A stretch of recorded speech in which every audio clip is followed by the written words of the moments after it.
Rumah Moderasi Beragama IAIN Syekh Nurjati RMB Sejati adalah pionir lembaga non-struktural di IAIN Syekh Nurjati Cirebon, pusat studi moderasi beragama pertama di Jawa Barat yang diresmikan oleh Menteri Agama Republik Indonesia, Jenderal TNI Purnawirawan Fakhru Roji pada Juli 2020. Mengusung visi sebagai pusat pengkajian, penelitian, pelatihan, dan advokasi moderasi beragama berbasis keislaman dan kearifan lokal di Indonesia dan dunia. RMB Sejati terus berkiprah dengan berbagai varian program yang terus-menerus dilakukan, antara lain penelitian dan pengkajian diskursus moderasi beragama, keislaman, kebangsaan, dan kearifan lokal.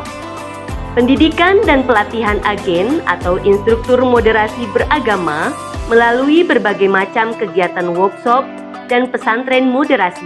Penerbitan karya penelitian melalui penulisan buku, jurnal, newsletter, dan website.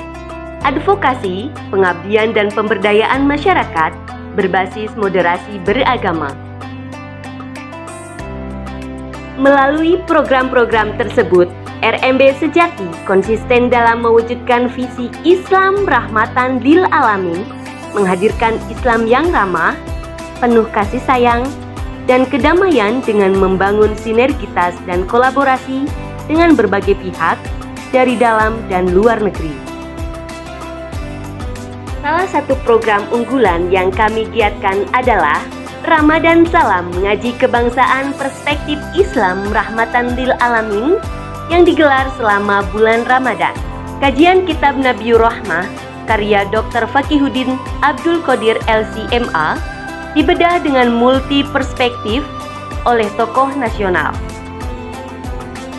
Sajian talkshow interaktif dengan teknologi mumpuni menjadi pilihan mayoritas masyarakat untuk mengikuti.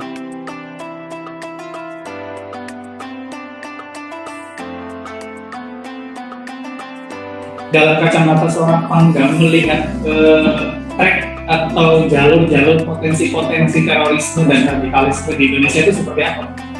Islam tidak pernah mengajarkan kebencian.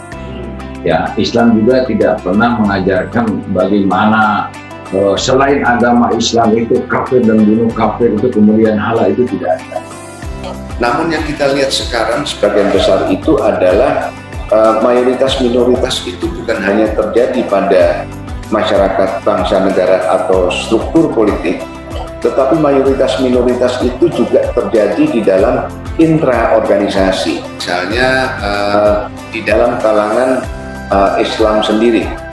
Nah, dalam konteks ini tentu kita tidak lupa bahwa pemenuhan kesejahteraan juga perlu melihat konteks diversitas yang ada di Indonesia. Jadi penting untuk melihat dengan kacamata interseksional bahwa kesejahteraan tidak bisa dimaknai umum, tetap harus diperhatikan kebutuhan setiap kelompok yang ada di Indonesia.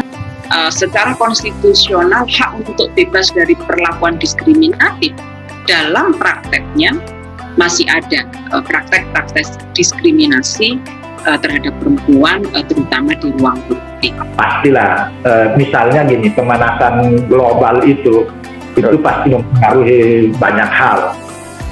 Kenaikan suhu bumi tidak hanya berdampak pada naiknya temperatur bumi. Mengenai peran 3 pusat pendidikan, yaitu alam keluarga, alam perguruan, dan alam pergerakan. Nah,